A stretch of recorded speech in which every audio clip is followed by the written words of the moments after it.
Hi guys, Jamie McCormick here, and welcome to another McCormick Motivation video.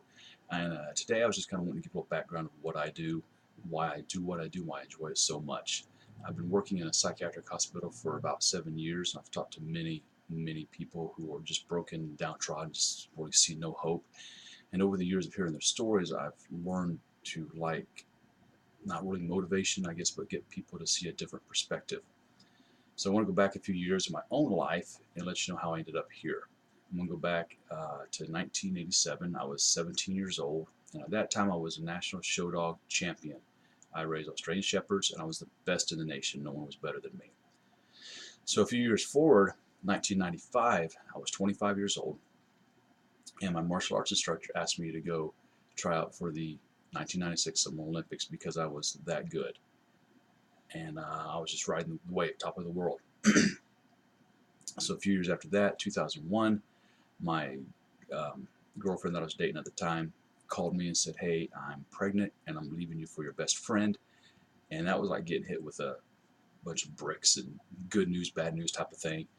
And I was also high on meth and coke when she said it. So I went from an Olympic hopeful down to just an addict, I guess, someone not to be looked up to or thought of in any great detail.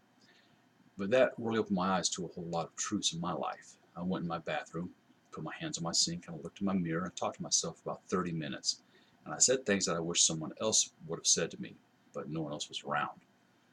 And one thing I said was, in 9 months, a child's coming into this world. Something has to change, and that something has to be you. So that's what I did. I changed. I started looking at life different. I looked at things different from that moment on. I've been sober and I've been straight and just doing what dads are supposed to do. And I always thought that parenthood changes people. But I've got friends who, when they had kids, it didn't seem to change them at all. And maybe I'm a different success story. I'm not real sure.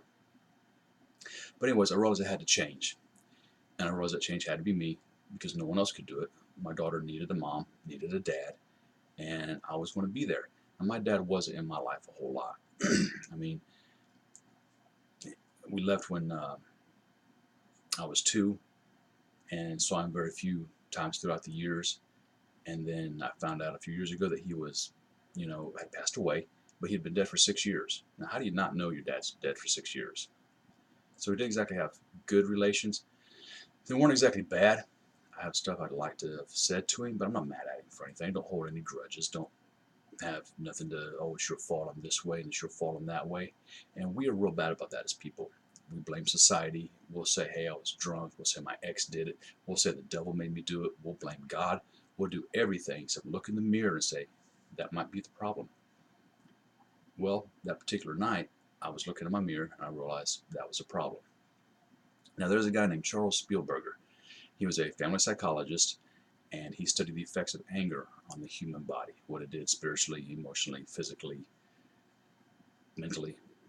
And he came up with a saying, or a theory rather, that people will take their past, the hurt from their past, they put it on their present, and already judge their future into failure.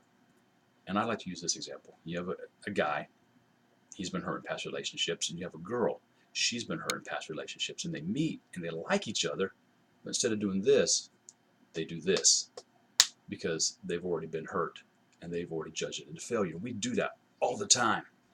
I heard Tony Robbins one time say, we need to get to the point to where we realize life isn't happening to us, it's happening for us. And life is happening for us. But we have to understand that. We have to get in a mindset that not everything is set. In bad, the universe isn't against us. That life is for us. And that God is for us. He wants us to succeed. He wants us to be wealthy, healthy, prosperous, um, all around things to be okay for us. But we have one thing that goes bad in our life, and we ruin everything with it. I had a coworker one time who came in, and she was always bubbly, always jumping around. And this day she wasn't. I asked her what was wrong. She said, "Oh, my life just sucks." And I was like, "Okay, what happened?" She goes, "Well, I'm just doing bad in class." And I said, "Well, are you failing?" And she said, "No." And I said, "Is it one class?" And she goes, "Yeah." So she was doing bad in one class, because of doing bad, not even failing, doing bad in one class. Our whole life sucked. And we do that. We ruin our whole life because of one thing. It's like if you have a flat tire, you will talk to people for weeks about having that flat tire.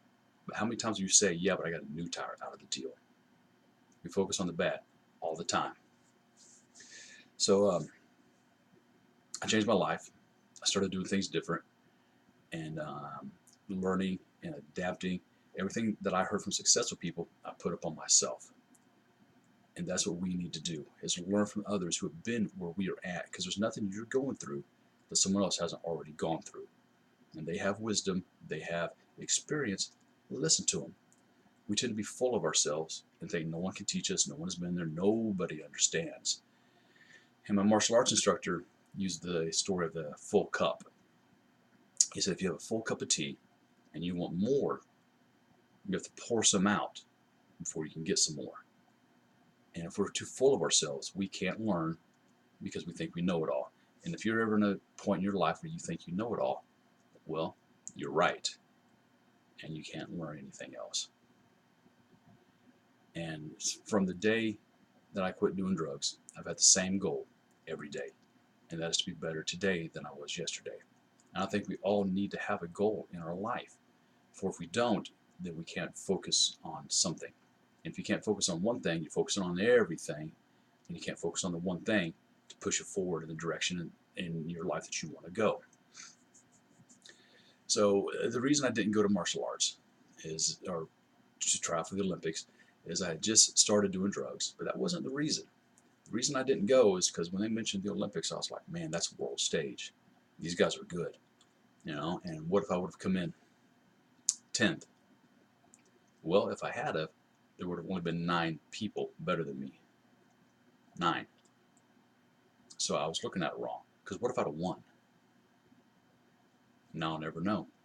That's probably one of the only 2 or 3 things in my life that I regret, is not going to try now. Because I don't know the success I could have had or the learning experience that I could have had. But I know I wouldn't have failed. I would have either succeeded or learned. If you look at it like that you either succeed or you learn, you never fail, then failure really isn't an option.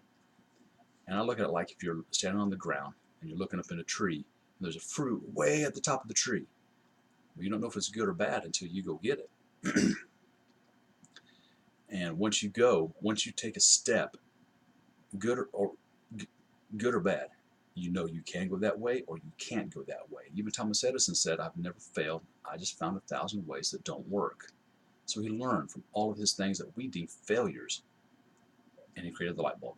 He created many other things. Now there's a psychologist named Abraham Maslow. He created the psychological hierarchy that we learn in high school and college. If you take a psychology class, you learn from him. He said what is necessary for a man to change is him to change the awareness of himself. When I was asked to go to the Olympics, I wasn't aware I could be a winner. When I was a drug addict, I wasn't aware of the guy standing here right now looking at this camera talking to you. I wasn't aware of this. We need to be aware of who we can be, stop being aware of what we are. And when we talk to other people, talk to them like they can be, not how we perceive them to be, or worse than that. We need to think of people in the best possible light that we can and lift them up to be that. Because that is what makes the world go round, is helping each other. And once you start focusing on other people and stop focusing on you, then your life gets a whole lot better because you're not focused on you. You're focused on everybody else. And that's what we need to do, is focus on everybody else. Now this can be done, and it's a slow process, but there are things that you can get around simply by changing the way you think. Even in the Bible it says, as a man thinketh, so is he. Out of the abundance of the heart, so a man speaks. So what are you speaking about yourself? What are you thinking about yourself? If it's not lined up with the Word of God, if you're not speaking that you're healthy and wealthy and prosperous and you have a sound mind and things are going good and you're okay, that you are the head, you are the front, you are the top. If you're speaking something contrary to that, change the way you speak. Everything comes out of our thoughts. Nothing will happen aside from our character, and our character comes from our thoughts. Now, we need to understand that our reputation, that's who we are in front of people. Our character is who we are when we're by ourselves. So you can be in front of people and think, yeah, I'm doing good, and I'm cool and I'm this and I'm supportive and I'm loyal. But when you're by yourself thinking of those same people that you were speaking to, what do you think about them? Deep down, you know in your heart who you are. Change who you are.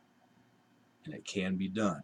And that's what I hope that these series of videos do, is give you some tools, some resources. I'm going to post about different books and videos I see from Tony Robbins, John Maxwell, Les Brown.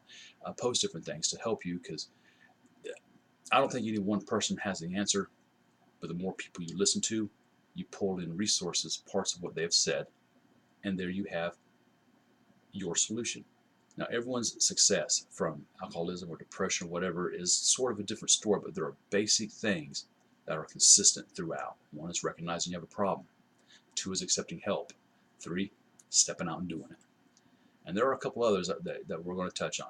But for now, I want to thank you guys for watching this, and I'll be back. I'm going to try to post one a week, maybe one every 2 weeks. But thank you for listening, and I love you, and God bless.